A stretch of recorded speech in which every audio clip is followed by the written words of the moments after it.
서로 인사하겠습니다. 새해 복 많이 받으세요. 새해 복 많이 받으세요. 새해 복 많이 받으세요. 네. 새해와 함께 우리 온 성도님들의 최대의 관심사는 무엇인지요? 새해를 걸어가고 있는 저와 여러분의 최대의 관심사는 무엇이냐?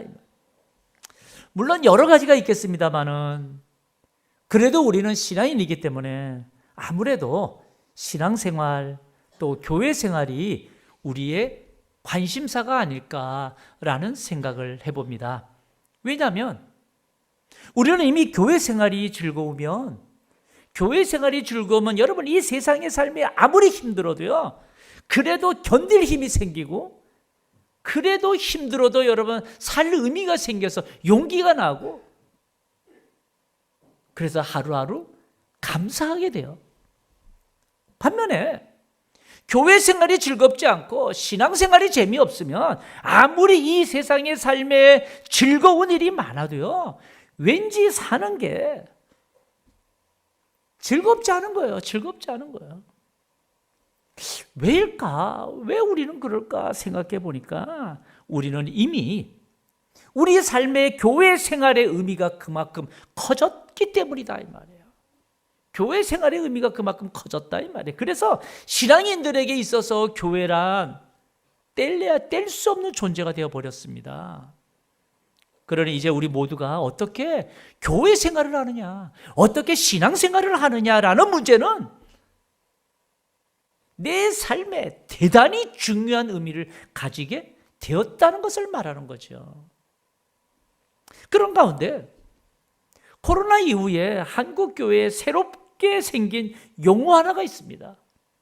코로나 이후에 한국 교회에 새롭게 생긴 용어가 뭔가 하면 바로 플로팅 크리스천이라는 단어예요. 플로팅 크리스천. 이 플로팅이라고 하는 이 단어는 뭔가 하면 어디에 이렇게 막 떠다니는 거, 유동적인 거, 이런 뜻이에요. 그러니까 플로팅 크리스천이라고 하는 것은 붕 떠다니는 크리스천을 말하는 거예요. 붕 떠다니는 크리스천. 지난 3년 동안에 우리는 코로나를 겪으면서요, 교회에 자유롭게 출석하지 못했죠. 그러다 보니까 교회마다 온라인 예배 문화가 확산되기 시작했어요. 저희 교회도 그때 생중계하는 시스템도 갖추고 막 그런 일을 했어요. 문제는 온라인 예배 문화가 확산되면서 사람들은 여러분 점점 교회에 출석하지 않은 채 자신의 출석 교회 이외에 다른 교회 예배나 설교를 온라인상에서 유튜브 등을 통해서 듣는 크리스천들이 생겨나기 시작한 거예요. 문제는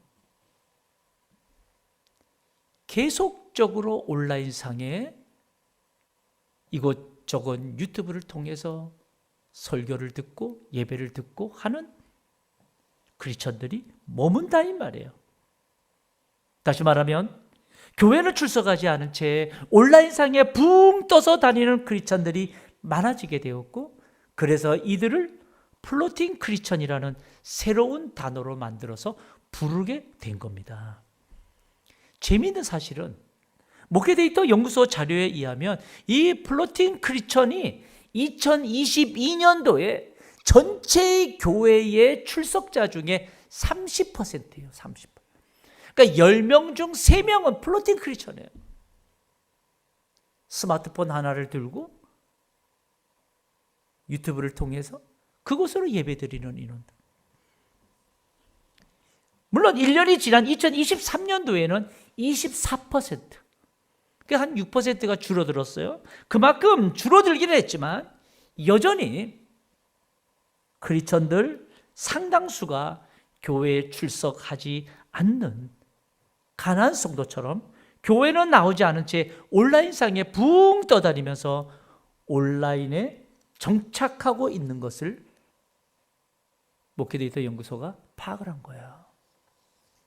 물론 올해 들어서 많은 이 그리스도인들이 현장 예배에 돌아오긴 했지만 여전히 지금도 한 12% 정도의 교인들은 온라인상에 머무르고 있는 것으로 나타났다고 합니다. 한 12%. 그런 와중에 한국교회가 여러분 새로운 사실을 하나 발견하게 됩니다. 그 대표적인 예가 뭔가 하면 바로 소그룹 현상이에요. 소그룹 현상. 코로나를 겪으면서 많은 교회가 구역이나 속회, 셀 이런 신앙 소그룹들이 전부 다 중단됐어요. 왜? 모일 수 없으니까. 그런데 그 와중에도요, 소그룹을 유지한 교회들이 있어요. 특히 뭐 가정교회를 추구했던 교회들. 그런 소그룹을 유지한 교회들은 오히려 교회의 공동체성이 유지되고 신앙이 성장하는 패턴을 발견하게 되더라 이 말이에요. 여러분 좀 이상하지 않나요? 모일 수 없는 와중에서도 소그룹 모임으로 단단히 결속되어 모인 교회들은 오히려 여전히 함께라는 이 공동체성이 유지되고 성도들이 함께 모이더라 이 말이에요. 왜일까요? 무엇 때문이었을까요? 그래서 한국교회가 여러분 다시금 소그룹의 중요성에 눈을 뜨기 시작한 거예요. 소그룹의 중요성에 눈을 뜨기 시작했다. 여러분, 저는 이 통계 자료를 보면서요, 교회가 한 번도 경험해 보지 못한 엄청난 코로나의 이 충격을 통해서 주님이 우리로 하여금 다시금 붙잡아야 될 본연의 우리의 모습을 교훈하고 계신 게 아닐까라는 생각을 하게 되었어요. 왜 소그룹으로 모인 이들은 코로나의 충격에도 여러분 거뜬했을까요? 어떻게 소그룹으로 모인 저 교회들은 엄청난 코로나의 충격에도 견딜 수 있었을까요? 교회 소그룹의 파워, 소그룹의 능력이 무엇인가라는 질문을 하게 된 거예요. 그런데 그것은 바로 교회는 교회의 본연의 모습으로 돌아가야 살 수 있는 존재라는 것을 보이시는 거 아닐까라는 생각을 했어요. 성도는 성도의 본연의 모습으로 돌아가야 살 수 있는 존재라는 사실을 말씀하고 있는 게 아닐까라는 생각을 다시금 하게 된 거예요. 교회가 교회의 본연의 모습, 성도가 성도의 본연의 모습으로 돌아가야 살 수 있는 것 아닐까? 이런 저의 의문과 함께 그렇다면 교회의 본연의 모습, 성도의 본연의 모습은 무엇이냐 이 말이에요. 여러분, 이것을 알기 위해선 초대 예루살렘 공동체의 모습을, 그 모습이 어떤 모습인지를 우리는 살펴봐야 될 겁니다. 초대 예루살렘 이 신앙 공동체의 모습이 어떤 모습이었는지를 살펴봐야 돼요. 예수님께서 부활하시고 40여일 동안에 부활의 몸으로서 많은 이들에게 보이셨죠. 그리고 승천하십니다.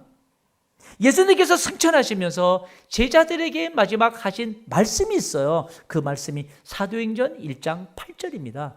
사도행전 1장 8절에 보면 이렇게 말씀하셨어요. 오직 성령이 너희에게 임하시며 너희가 권능을 받고 라는 말씀으로부터 시작돼요.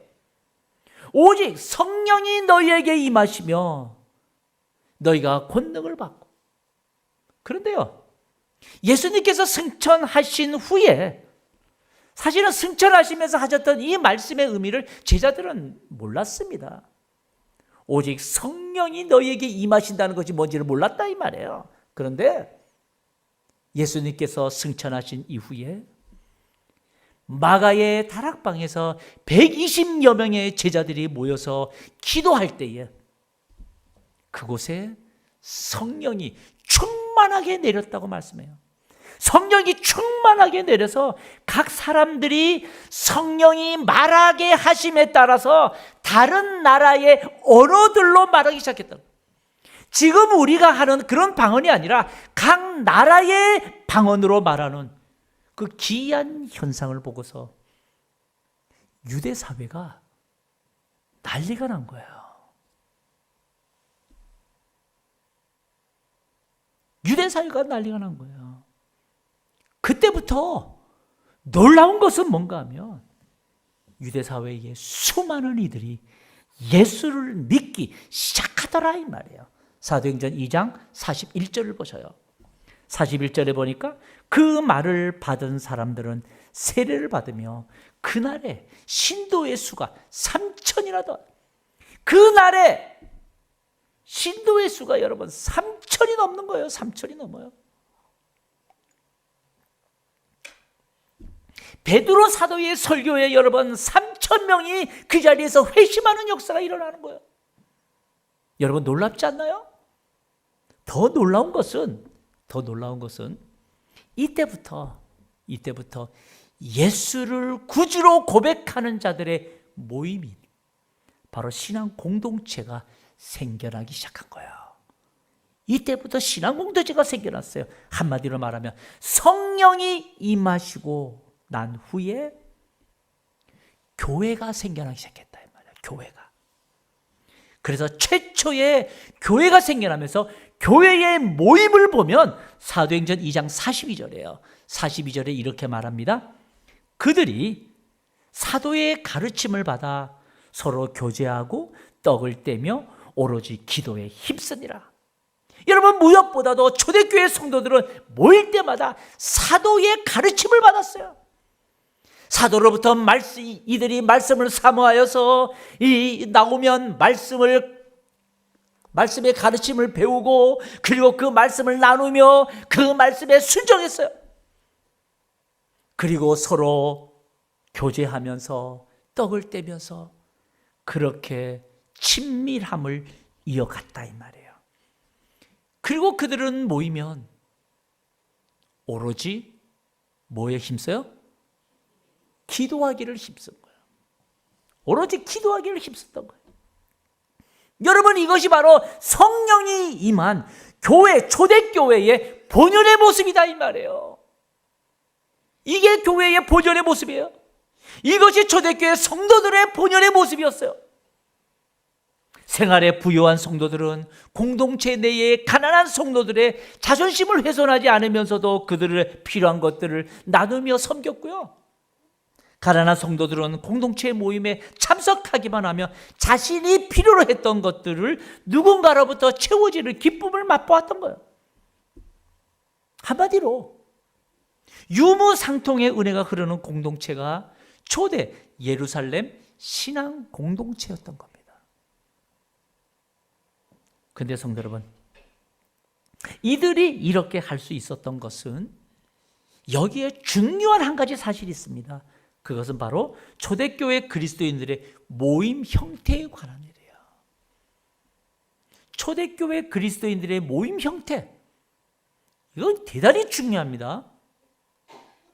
오늘 우리가 읽었던 본문 사도행전 2장 46절을 한번 보셔요. 46절에 보면 이렇게 말합니다. 날마다 마음을 같이하여 성전에 모이기를 힘쓰고 집에서 떡을 떼며 기쁨과 순전한 마음으로 음식을 먹고. 초대교회 성도들이 이렇게 지금 모였어요. 여러분 그런데 이 말씀을 보면요, 초대교회 그리스도인들은 모이기를 힘쓴 장소가 한 군데가 아니라 두 군데라는 사실을 알 수 있어요. 두 군데요. 자, 46절 다시 보셔요. 날마다 마음을 같이하여 어디에 모이기 힘써요? 성전에 모이기를 힘쓰고, 그 다음 어디에서? 집에서 떡을 떼며 기쁨과 순전한 마음으로 음식을 먹었다는 거예요. 먼저 이들이 모인 곳이 어딘가며 이들은 날마다 마음을 같이하여 성전에 모여서 예배했던 거예요. 성전에 모여서. 동시에 또 다른 한 곳이 있어요. 집에서 떡을 떼며 집에서 모였다 이 말이에요. 집에서 모였다 이 말이에요. 유복한 성도는 자신의 집을 개방하고서 집에서 사람들을 불러다가 함께 했어요. 오늘날로 말하면 성전에서 예배하는 것은 주일 예배와 같은 대그룹 모임을 말해요. 대그룹 모임. 집에서 모인 것은 뭐예요? 집에서 모인 것은 뭐 구역이나 전도회 같은 소그룹 모임을 말하는 거예요. 소그룹 모임. 성도 여러분, 그러고 보면 우리 한국교회가 가장 부흥했던 시기가 70년대입니다. 그 한국교회의 70년대에 복음으로 폭발적인 교회의 부흥의 역사가 어떤 형태의 모임을 가졌을 때 일어났을까요? 70년대에 우리 한국교회의 모습은요, 날마다 성전에 모여서 예배하며 기도했어요. 새벽마다 여러분 눈물바다를 이루면서 그렇게 우리 어르신들이 기도하면서 일구었던 한국교회입니다. 뿐만 아니라 집집마다 어떻게 했어요? 구역 예배를 통해서 온 구역의 가족들이 어린아이서부터 어른에 이르기까지 전부 다 모여가지고 음식을 나누면서 그렇게 여러분 교제하며 함께 예배했어요. 그렇게 모였던 시대에 3,000명의 회심하는 역사들이 한국교회에 여러분 폭발적으로 일어났어요.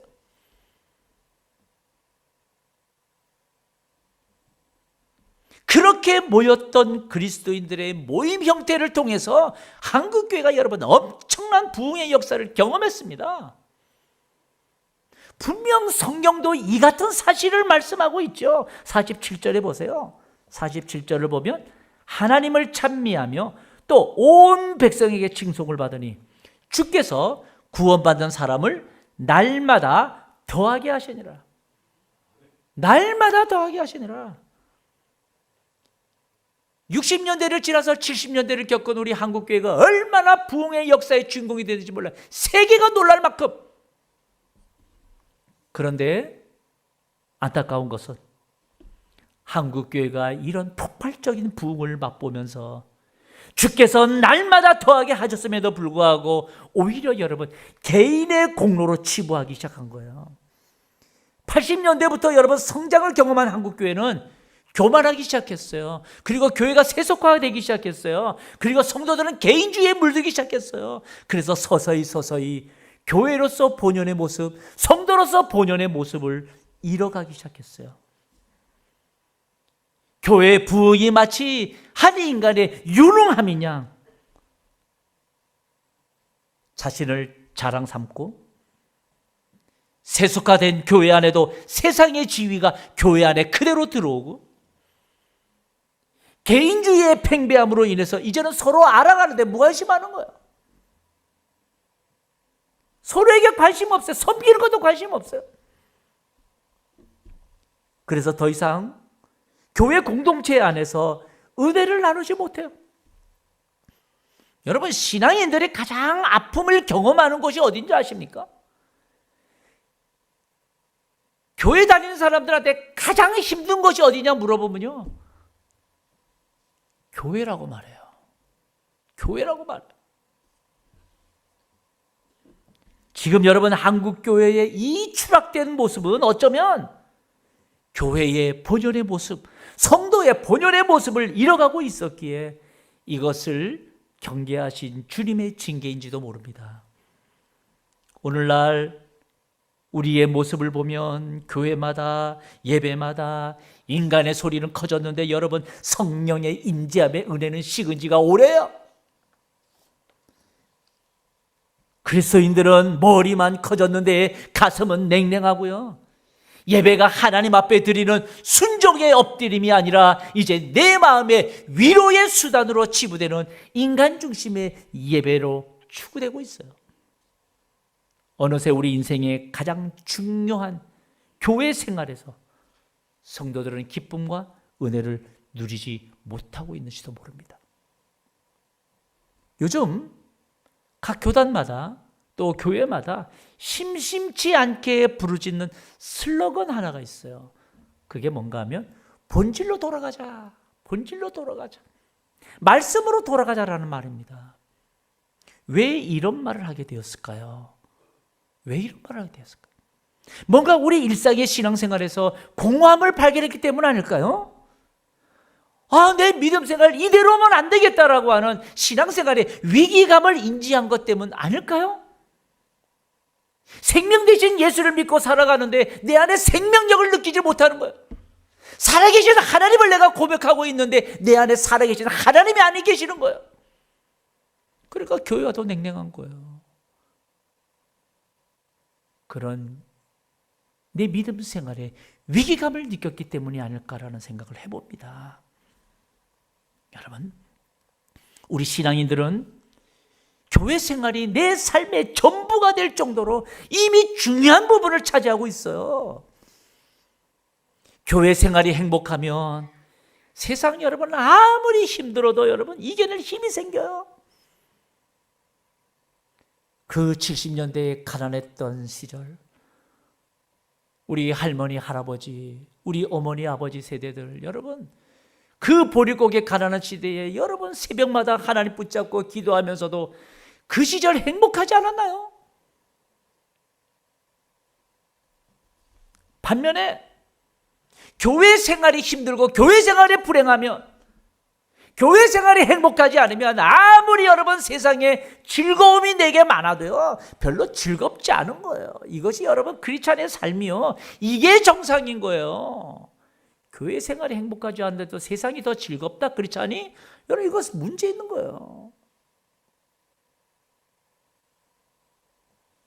그런데 여러분, 왜 그리스도인들의 삶이 이래야 되는가? 왜 이럴까?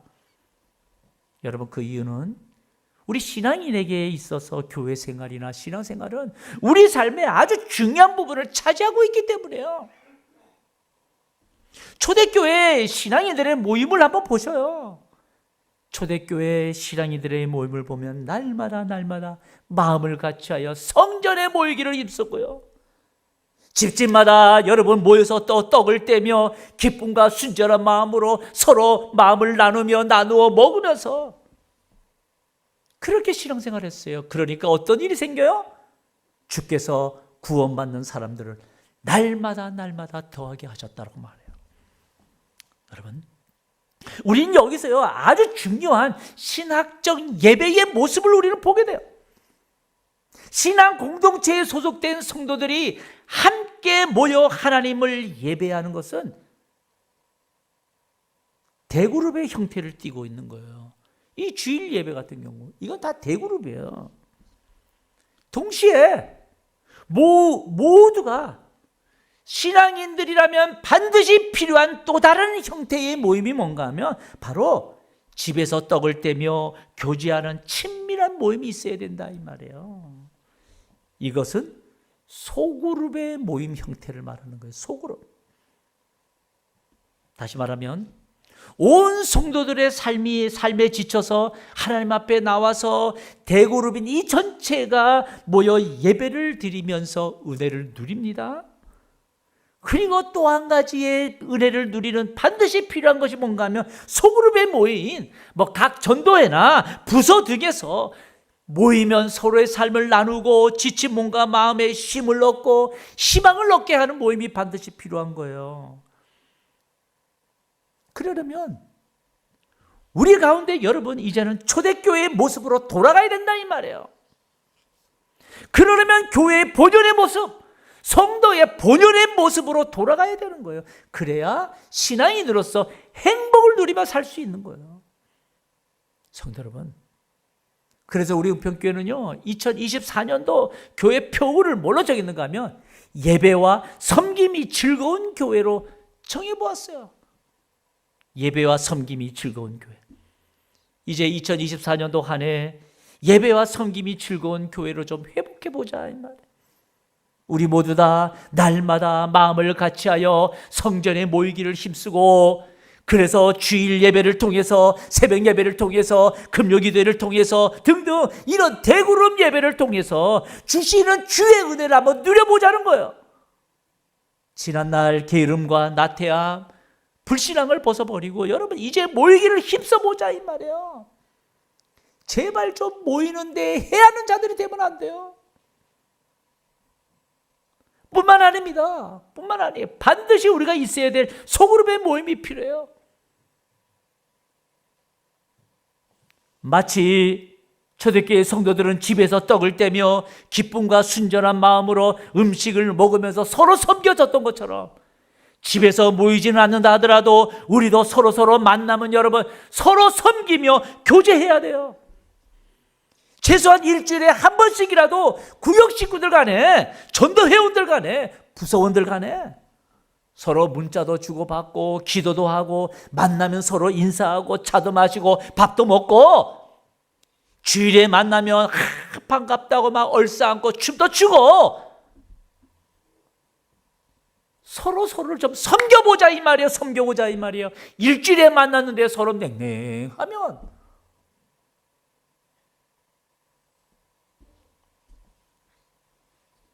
서로 섬길 때 이런 신앙 공동체, 이런 교회를 통해 우리의 생명과 기쁨과 은혜가 넘쳐나게 될 것이 아닌가라는 거야. 그래야 우리 인생의 전부가 되는 우리 주님, 우리 인생의 전부인 교회, 이 교회가 행복해지지 않을까라는 거예요. 성도 여러분, 정말 우리 2024년 한 해 예배와 섬김이 즐거운 교회 만들어가기를 원합니다. 이미 우리 신앙인들에게 있어서 가장 상처를 많이 받는 곳이 어디입니까? 물어보면 아이러니하게도 여러분 교회라고 말해요. 내 삶에서 여러분 떼어낼 수 없는 존재가 교회임에도 불구하고 그곳에서 가장 상처를 많이 받는데, 그곳에서 가장 불평이 많고, 그곳에서 가장 비난이 많고, 그곳에서 가장 음모가 많고, 그곳에서 가장 비난이 많은 곳이 된다. 이게 한국교회 지금 여러분 실체예요. 이제는 한국교회가 세상의 질타를 받는 이유? 그리스도인들의 얼굴에서 예수가 안 보이는 거예요.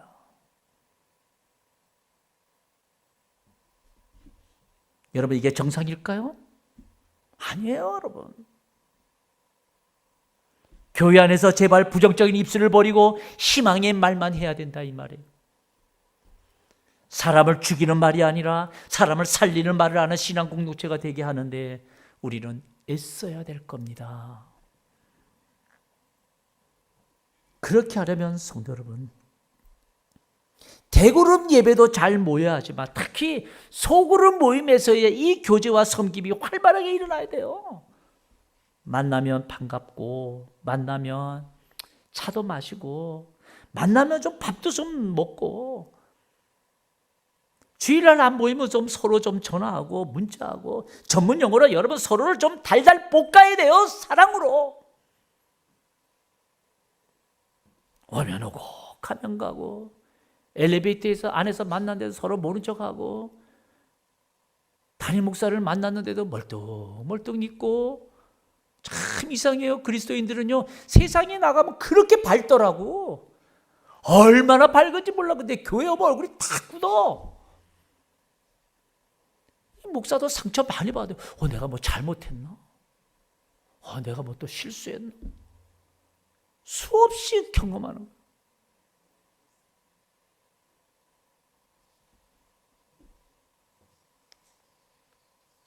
여러분 우리의 얼굴에서 예수의 얼굴이 모습이 나와야 돼요. 그래야 우리가 교회 생활이, 신앙 생활이 행복해지면 나를 통해서 예수 믿지 않는 사람들이 교회를 궁금하게 되고 하나님을 궁금하게 되고, 오늘 성경이 우리에게 뭐라고 말해요? 날마다 더하게 하신다고 말하는 거예요. 그래서 폭발적인 부흥의 역사가 일어났던 거예요. 우리가 전도해야 하는 이유가 바로 여기 있어요. 그런데 여러분 참 전도 얘기하면요, 세상 사람들도 교회가 전도한다 그러면 쟤들은 지 교회 사람 불러오려고 저런다고. 더 안타까운 것은 교인들조차도 전도 얘기하면 뭐 어떻게 생각을 끼고 보는가 하면 교회 빈자리가 많으니까 교회 빈자리 채우려고 그러는구나 라고 생각해요. 여러분 제발 질 떨어지는 생각하지 말자 이 말이에요.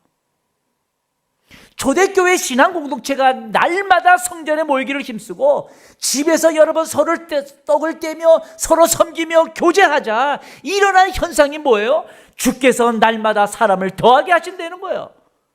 주께서 날마다 사람을 더하게 하시더라. 사람들이 그 사람들의 얼굴을 보고 모이는 거예요. 그런데요, 그 앞에 붙는 단어 하나가 있어요. 그 단어가 뭔지 아세요? 사도행전 2장 47절 하반절을 보세요. 하반절을 보면 주께서 뭐 받은 사람을? 구원받은 사람을 날마다 더하게 하셨다라고 말해요. 주께서 구원받는 사람을 날마다 더하게 하셨다는 거예요. 초대교회 성도들의 행복한 얼굴을 보고 예수를 믿기로 결심하고 결단했던 자들이, 구원받는 사람들이 날마다 더하게 해주는 거예요. 그러니까 여러분, 전도는 이 자리 채우는 게 목적이 아니에요. 전도는 뭐예요? 전도의 목적은 영혼 구원입니다. 영혼 구원. 바울 사도는 여러분, 한 영혼을 주께로 오게 하기 위해서 어떻게 했어요? 목숨까지 내어놓았어요. 근데 우리는 어떻게 돼요? 관심 없죠. 나만 잘 믿으면 되는 것처럼. 아닙니다, 여러분. 우리 교회는 올해부터 영혼 구원을 위해서 영혼 전도를 할 거예요. 제가 이번에 우리 교육자 수련회를 다녀왔어요. 수련회를 가서 여러 가지로 고민하고 나누고 기도하면서 교육자들이 의견을 모았어요. 목사님, 올해부터 우리가 전도를 하는데 우리 만나면 너무 맹숭맹숭한 것 같아요. 그러면 우리도 만나면 우리 인사말 하나 만들면 어때요? 그러는 거예요. 어떤 인사말을 말하냐 그랬더니까 구호를 외치재. 한 사람이 먼저 얼굴을 딱 봤어. 그러면 두 손을 딱 잡고 한 영혼을 이러면 그 인사를 받은 사람은 전도하자 이러자는 거예요. 그거 좋다고. 그럼 우리 만날 때마다 한 영혼을 전도하자. 그럼 얼마나 좋아요. 표정을 보니 전혀 안 좋은 것 같아. 우리도 한번 해봅시다. 그러면 자, 제가 먼저 할게요. 그럼 여러분들 두 손을 딱 쥐고 그렇게 한번 해보세요. 한 영혼을 한 영혼을 만날 때마다 우리 옆 사람끼리 한번 해보세요. 누가 먼저 하고 또 답하고. 시작.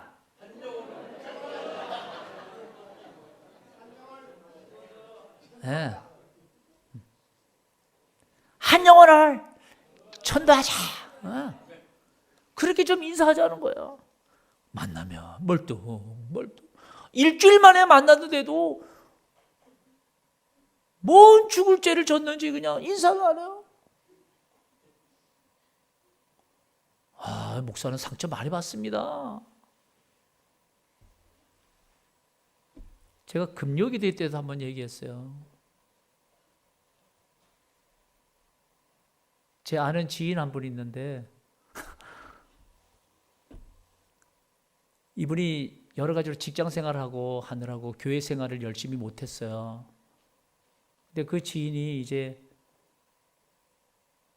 마음 잡고 나 교회 열심히 이제 봉사하고 해야 되겠다고. 그 양반이 언제 한번 와서 하는 얘기가, 야, 목사님 진짜 고생 많이 했겠다 그러는 거예요. 왜 그러냐고. 그러니까 사연을 이야기하는 거예요. 자기가 교회에서 봉사하기 전에는 몰랐대요. 우리 목사님이 최고인 줄 알았대요. 강단에서 은혜를 받고 막 그랬는데 마음 잡고 교회에 들어가서 열심히 봉사하고 전대도 나가고 또 주방에도 가고 막 이렇게 했는데 처음 알았대요. 이미 이제 저하고 나이가 비슷한 이제 연령대가 되니까, 중년의 여인들이 말이 그렇게 많은지 몰랐대요.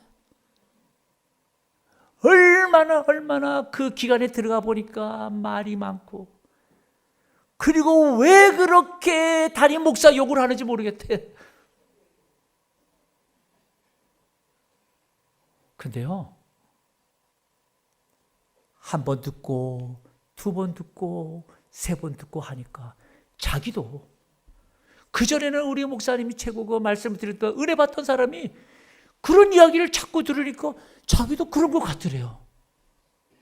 그러면서 하는 말이, 야, 진짜 목사님 고생 많았겠다. 그런 얘기를 해요. 그게 제가 뭐라 했는 줄 아세요? 아니야, 우리 은평교회 성도들은 안 그래.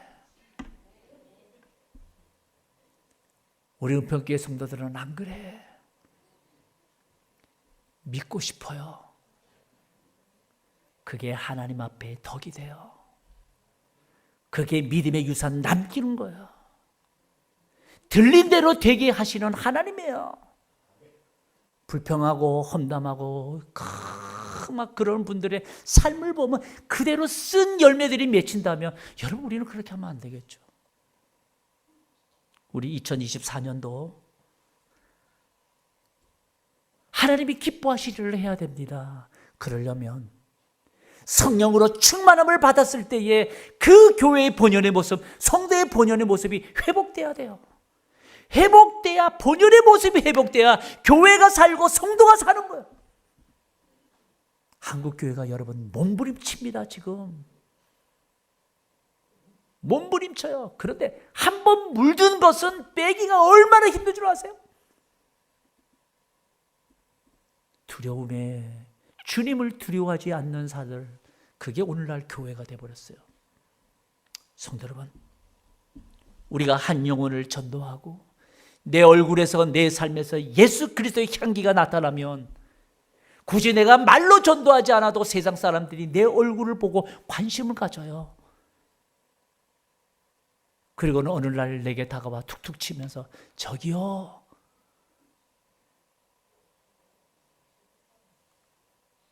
당신 다니는 교회 나도 좀 데려가. 그럴 날 올 줄 믿습니다. 그게 전도예요. 이제 우리 새해를 출발했어요. 우리 모두 다 날마다 마음을 같이하여 성전에 모이기를 힘쓰기를 축복합니다. 시간이 안 돼서 새벽 예배 나오는 건 어쩔 수 없지만 수요 예배 오전에 나오고요, 저녁에 못 나왔습니다 핑계 댔던 분들 낮이에요. 낮이니까 나오고, 금요기도에 여러분들이 자리를 메워줘야 돼요. 재직들이 52주 동안 여러분 기도하지 않으면 어떻게 합니까? 재직들이 자리를 메워주고 같이 으쌰으쌰 예배 드려서 기도에 힘 쏟아 부어주고, 주님 앞에 부끄러운 삶 살면 안 되지 않나요? 뿐만 아니라 여러분, 더 중요한 것, 구역에서, 전도회에서, 부서에서 좀 서로 좀 도듬어서, 만나면 반가워서 격려하고, 만나면 차도 마시고 밥도 먹고, 이런 어떤 본연의 우리의 모습으로 회복해서 정말 즐겁고 행복한 우리 믿음 생활 되시길 축복합니다. 그렇게 회복할 때에 힘들고 어려운 이 땅의 삶, 여러분 용기가 생기고요, 살만 나지고, 교회가 나를 지지해 주느냐, 나는 이 어려움을 이겨낼 수 있는 힘이 생기는 거예요. 이게 바로 교회의 힘이에요.